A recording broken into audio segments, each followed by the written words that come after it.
Ahmedabad RTO કચેરીમાં સતત ત્રીજા દિવસે લોકોની લાંબી કતારો જોવા મળી છે। પોલીસની ડ્રાઈવથી સામાન્ય લોકો મુશ્કેલીમાં મુકાઈ ગયા છે। આરટીઓ કચેરી ખાતે દંડ ભરવા લોકોની લાંબી કતારો જોવા મળી હતી। પોલીસે ડિટેન કરેલા વાહનોનો દંડ ભરવા માટે કતારો લાગી હતી। રાજ્યમાં ઠેર ઠેર વધતા અકસ્માતને કારણે અનેક લોકોના જીવ ગયા છે। આવા કિસ્સાઓમાં ભોગ બનનારે કેટલીકવાર હેલ્મેટ પહેર્યું નથી હોતું અથવા તો ટ્રાફિક નિયમોનું પાલન નહીં કરવાને કારણે અકસ્માત સર્જાતો હોય છે।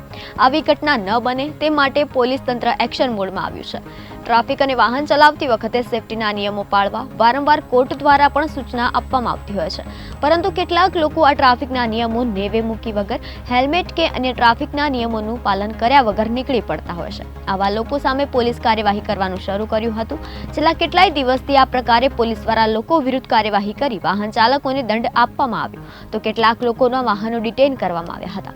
આવા ચાલકો સામે પોતાના વાહન છોડાવવા આરટીઓના ધક્કા ખાતા જોવા મળ્યા હતા।